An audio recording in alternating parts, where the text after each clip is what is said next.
how carbon dioxide from main bloodstream enters the parietal cell. It means no IP3 DAG activation, no H positive liberation, no chloride available, no HCl is being made. It means no peptic ulcer. कि proton pump कैसे काम करता है, जैसे हमने यहाँ पे पढ़ा था कि ये कैसे काम करता है. उसके बाद हम देखेंगे कि what is the role of proton pump inhibitors. H pylori Helicobacter pylori जो बैक्टीरियम है, कैसे ये काज करता है पेप्टिक अल्सर. कल के लेक्चर में हमने देखा था अबाउट पेप्टिक अल्सर. वहां पे हमने सबसे पहले देखा था कि how carbon dioxide from main bloodstream enters the parietal cell, where from different water molecules react to form a carbonic acid. और फाइनली प्रोटॉन जो बनता है वो प्रोटॉन इस प्रोटॉन पंप के जरिए बाहर आता है. इसके रिटर्न में पोटेशियम अंदर चला जाता है. यहाँ पे जो बाइकार्बोनेट आयंस बने थे, बाइकार्बोनेट्स ये क्रॉस करते हैं inside the blood stream and interstitial space, that is called alkaline type. और फ्रॉम क्लोराइड आयंस इस एंटीपोड के जरिए अंदर आ जाते हैं और यहाँ क्लोराइड चैनल से बाहर आते हैं. फाइनली इस H पॉजिटिव से मिलकर HCl बनाते हैं. This hydrochloric acid then moves through gastric pit, enters the main environment of stomach. आज जो हमारा टॉपिक है वो है what are the different receptors which are involved in gastric secretion, especially HCl, and how different types of drugs like proton pump inhibitors, H2 antihistaminics, anticholinergics and PG analogs ये कैसे काम करते हैं. आज हम इनके बारे में देखेंगे. देखिए, जो कल हमने बताया था आपको कि यहाँ पे जो गैस्ट्रिक लाइनिंग है, inside this gastric line there are different types of cells, जो हमने कल डिफरेंट डिस्कस किए थे. आज हम इन्हीं सेल्स को एक अलाइन करके यहाँ पे एक्सप्लेन करते हैं. दिस सेल्स, इनको मैं यहाँ लेके आता हूँ, यहाँ पे हम डिस्कस करते हैं, सो दैट हम देखेंगे how receptors perform their duties. सबसे पहले this cell is usually called as D cell. इसके ऊपर हम रखते हैं this is gastrin cells, that is G cells. And this cell जो लार्ज सेल हमने बनाई है, यहाँ पे जो हमने शो की है, this is parietal cell. And this is the cell which is responsible to produce HCl. इसी से हमारा मेन वास्ता है. इसके ऊपर हम रखते हैं chief cells. These are goblet cells और I can say mucus cells. Mucus cell. At first, this cell that is enterochromaffin like cells, यहां से शुरू होता है हमारे टॉपिक का जो मेन फ्रेम शिफ्ट है, यहां से शुरू होता है. एंटेरोक्रोमोफिन सेल्स सबसे पहले क्या करते हैं, they release histamine. They release histamine.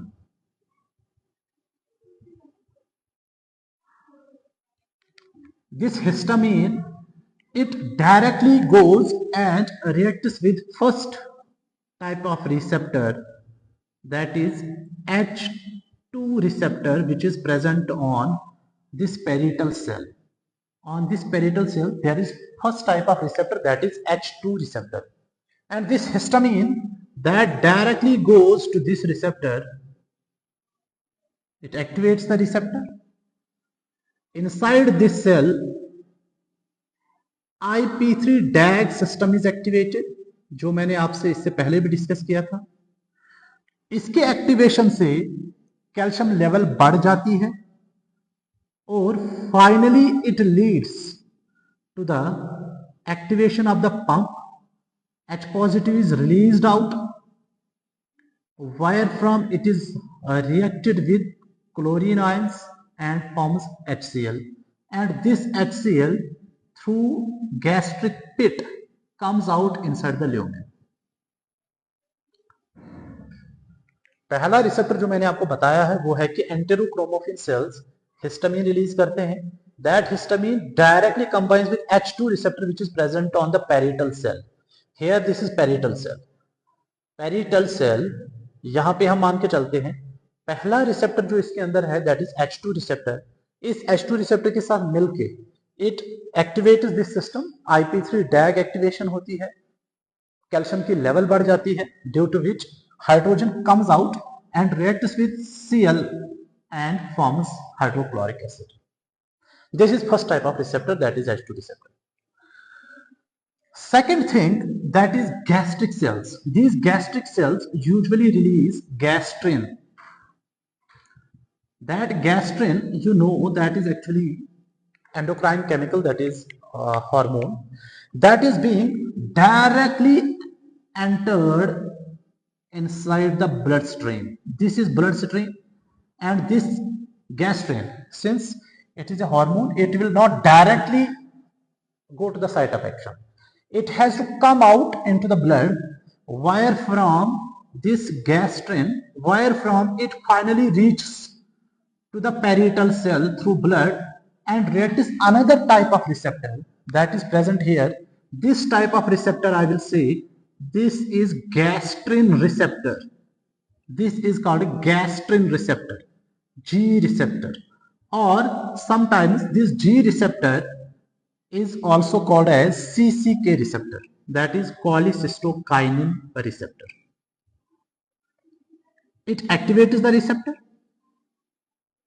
When this is activated, same IP3 DAG is activated, same positive action is there, and same HCl is made.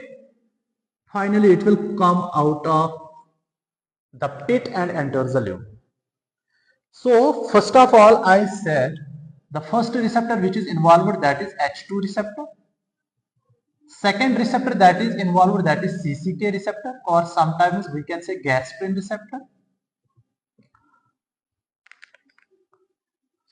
Now, third type of receptor here which lies, that is M3 receptor, that is cholinergic receptor, muscarinic third receptor, M3 receptor.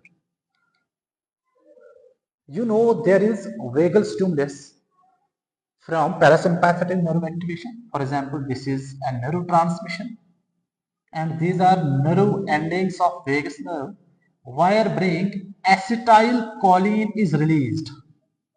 This acetylcholine is actually a neurotransmitter, and this acetylcholine, it will directly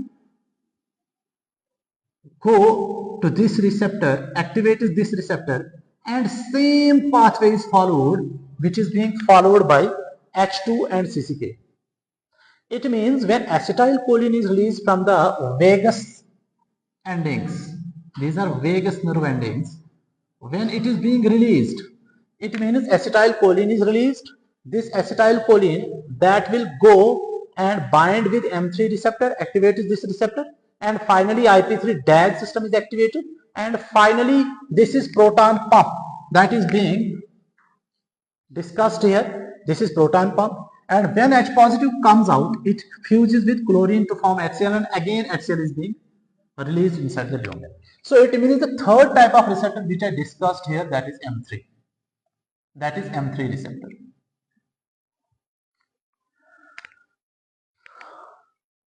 Fourth category, there is one more type of receptor, that is sometimes prostaglandin receptor.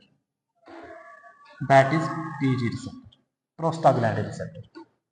You perfectly know that when there is stimulus to arachidonic acid,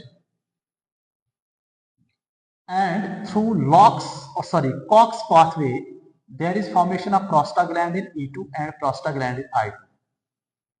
These prostaglandins are being made with the stimulus, and pathway, that is COX pathway, that is cyclooxygenase pathway.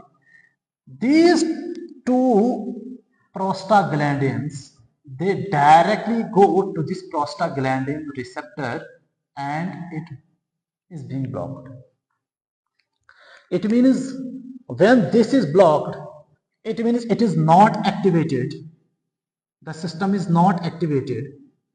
It means proton pump जो बनाता है HCl with the release of H positive and Cl negative, it is being blocked, this pump is being blocked.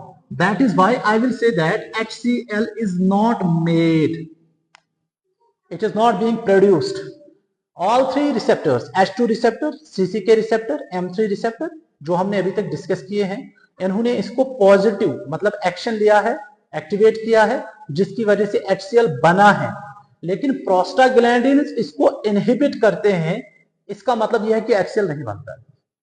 When HCl is not being made, that means this is helpful in case of peptic ulcer. One case, histamine के release होने से H2 receptor के activate होने से ज्यादा HCl बनेगा, that's a problem. CCK के activate होने से, दैट इज गैस्ट्रिन के रिलीज होने से, CCK एक्टिवेशन से अगेन HCl बनता है, it is again a problem. Acetyl choline vagus nerve ending से निकल के M3 के साथ फ्यूज होने के बाद HCl बनाते हैं, that is again a problem. इन तीनों को अगर हमें HCl रोकना है, पेप्टिक अल्सर केसेस रोकने हैं, इट मींस तीनों रिसेप्टर को हमें ब्लॉक करने हैं। बट अगर हम बात करते हैं प्रोस्टाग्लैंडिन रिसेप्टर की, तो प्रोस्टाग्लैंडिन रिसेप्टर में प्रोस्टाग्लैंडिन ऑलरेडी इसको ब्लॉक करते हैं, कोई HCl नहीं बनता है, इट मींस प्रोस्टाग्लैंडिन नॉर्मली हमें हेल्प करते हैं कि पेप्टिक अल्सर ना हो जाए। अब आप याद करिए, कभी कभार हमारे पास ड्रग्स आते हैं, for example we are having NSAIDs like PCM है, पैरासिटामोल है, लाइक एस्प्रिन है, दीज आर कॉक्स ब्लॉकर्स, ये कॉक्स को ब्लॉक करते हैं। जब ये कॉक्स को ब्लॉक करेंगे, इसका मतलब है कि prostaglandin E2 and prostaglandin I2 वो तो बनेंगे ही नहीं। जब वो नहीं बनेंगे, इट मींस ये जो ब्लॉक हुआ था ये अब ब्लॉक नहीं होगा। इसका मतलब यह है कि यहां पे जो प्रोटॉन पंप ब्लॉक हुआ था, HCl नहीं बना था, अब तो ये बनेंगे नहीं। इसका मतलब यह है ब्लॉक नहीं हो जाएगा, HCl मोर एंड मोर बनेगा। That is why sometimes we say that NSAIDs एक बेहतरीन रीजन है कि ये काज करते हैं पेप्टिक अल्सर। बेहतरीन रीजन है कि ये काज करते हैं पेप्टिक अल्सर। क्यों काज करते हैं? बिकॉज कॉक्स को ब्लॉक करके ये प्रोस्टाग्लैंडिन्स को बनाते ही नहीं है, जो हमें हेल्पफुल थे पहले इसको ब्लॉक करने में और HCl ना बनाने में। अब जब ये ब्लॉक करेंगे, इसकी वजह से आगे सारा जो प्रोसेस है ये एक्टिवेट होगा, जिसकी वजह से HCl बनेगा। That is why we say that NSAID से एक बेहतरीन रीजन है पेप्टिक अल्सर के। These are 4 types of receptors which we discuss here, that is prostaglandin, M3, histamine, CCK receptors. Sometimes D cells release करते हैं somatostatin that again goes to the blood, ये भी HCl को रोकता है। Same process जो prostaglandins करते हैं, ये D सेल्स भी यही करते हैं। इसका मतलब है कि 3 तरह के रिसेप्टर्स एक्टिवेट होने के बाद बहुत ज्यादा HCl बनाते हैं, लेकिन D सेल्स एक्टिवेट होने से HCl कम निकलता है, PG रिसेप्टर एक्टिवेट होने से HCl कम निकलता है। इट मींस 4th रिसेप्टर जो हमने यहां पे पढ़ा है, that is prostaglandin receptor. These were 3 receptors which were responsible to release more and more HCl. अब जरा मुझे एक बात बताइए, यहां पे हमने पढ़ा था कि ये पेरिटल सेल है, इसके वेजोलेटरल सरफेस पे एक चैनल लगी होती है, that is an antipode, actually that is bicarbonate chloride antipode. जब यहां से बाइकार्बोनेट शिफ्ट करते हैं toward blood, that is alkaline type, and इसके अगेंस्ट में क्लोरीन एंटर करता है इनटू द पेरिटल सेल, और पेरिटल सेल से ये क्लोराइड चैनल से बाहर आता है, HCl से मिलके H पॉजिटिव से मिलके HCl बनाते हैं, मोर and more HCl is being produced. अब यहां पे हम बात करेंगे, अगर हमें HCl को रोकना है, इट मींस अगर हम चाहते हैं कि पेप्टिक अल्सर को हम मैनेज कर सकें, पेप्टिक अल्सर ना हो जाए, तो हमारे पास सबसे पहला जो रिसेप्टर है ब्लॉक करने के लिए, दैट इज H2 रिसेप्टर। इसको ब्लॉक करना है। अगर ये ब्लॉक हो जाता है, दैट मींस इसके ब्लॉक होने से IP3 डैग सिस्टम एक्टिवेशन नहीं होगी, जिसकी वजह से आगे H पॉजिटिव और Cl नेगेटिव मिलके HCl नहीं बनाएंगे। इसको ब्लॉक करने के लिए अगर हमारे पास कैटेगरी ड्रग्स हैं, these should be H2 antihistaminics.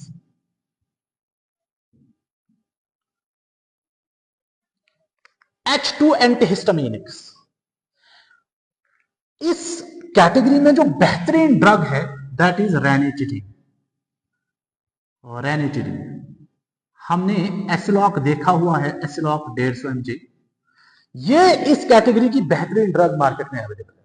सो जब हम रेनिटिडिन लेते हैं, एसिलॉक ले लेते हैं, it is H2 antihistaminic, it directly enters here through blood and it blocks the receptor.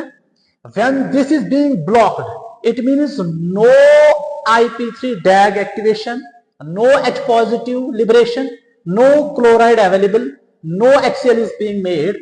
It means no peptic ulcer. This is first category medicine. Second category, we have to block M3. We have to block M3. It means we must give anticholinergic drugs. Anticholinergic drugs, और इस category में बहुत सारी drugs हैं, like हमने पढ़ा है पायरेनज़ेपिन एक ड्रग है। पायरेनज़ेपिन एक ड्रग है जो इस कैटेगरी में एक इंपॉर्टेंट ड्रग है, जो इसको देने से इसको ब्लॉक करेगा, अगेन आगे चलकर सिस्टम डीएक्टिवेट होगा, H पॉजिटिव और Cl नहीं मिलेंगे, HCl is not being made. But हम ज्यादा एंटीकोलिनर्जिक ड्रग्स यूज नहीं करते हैं प्रैक्टिकल सिचुएशन में ज्यादा। इसका रीजन क्या है ये हम नेक्स्ट लेक्चर में देखेंगे। Let's move towards one important class that is PG, prostaglandin. अब जरा मुझे बताइए, अगर प्रोस्टाग्लैंडिन के जरिए हमें HCl को रोकना है तो इसका मतलब यह है कि prostaglandin must be present more and more quantities. When it is present in more quantities, it means it will deactivate more and more this system and no HCl is being made. We have to activate this, we have to give prostaglandin analogs. Prostaglandin analogs. Analogs. Not prostaglandin inhibitors. If we give inhibitors, then this system is activated, then more and more HCl will be made. We have to give analogs. If we apply analogs like misoprostol, if we apply analogs like misoprostol, here misoprostol, if we apply misoprostol, it means it will more and more block the receptor, and that is why no HCl being made. That is the definition of actually the management. One important class is कि इनको block करने से हमें ये सारी situations पता चली हैं कि HCl नहीं बनता है, बट यहां पे सबसे इंपॉर्टेंट सेक्शन है that is proton pump. This is proton pump and usually we know proton pump is that is H positive K positive ATPase, जो हमने कल के लेक्चर में देखा था। यही प्रोटॉन पंप वो है जिसकी वजह से प्रोटॉन अवेलेबल होता है आउट ऑफ द सेल, फिर क्लोराइड चैनल से क्लोरीन अवेलेबल होता है, HCl बनता है। अब बेटर है कि हमारे पास एक कैटेगरी ड्रग ऐसी होनी चाहिए जो प्रोटॉन पंप को ब्लॉक करे। अगर हमारे पास प्रोटॉन पंप है, अगर उनको ब्लॉक करने वाली हम ड्रग्स देते हैं, उनको हम बोलते हैं proton pump inhibitors. These are called PPIs। Very important class, very important class. These proton pump inhibitors, for example we pantoprazole, very common medicine. बहुत सारी ड्रग्स है, पेंटोप्रोजोल, इसोप्रोजोल, रेबिप्रोजोल, लिसिनोप्रोजोल। These drugs, they directly go and they block this pump. When this pump is being blocked, it means proton is not available. When proton is not available, HCl is not being made. HCl नहीं बनेगा. So this is the class that is very important class in examination view. वहां पे question आ सकता है कि आप एक note लिखिए प्रोटॉन पंप इनहिबिटर्स के ऊपर। तो सबसे पहले हम एक प्रोटॉन पंप को एक्सप्लेन करेंगे कि प्रोटॉन पंप कैसे काम करता है, जैसे हमने यहाँ पे पढ़ा था कि ये कैसे काम करता है। उसके बाद हम देखेंगे कि what is the role of proton pump inhibitors. There are various types of drugs like pantoprazole, जो मैंने अभी बताए हैं, ये डायरेक्टली जाके पंप को इनहिबिट करेंगे। H पॉजिटिव अवेलेबल नहीं होगा, जब ये अवेलेबल नहीं होगा तो इसका मतलब है कि HCl नहीं बनेगा। In stomach lumen HCl available बहुत ज्यादा कम होगा. That is the destination of PPIs. यहां तक हम समझ चुके हैं कि अगर H2 रिसेप्टर के जरिए हमें HCl को रोकना है तो हमें इनको ब्लॉक करना है.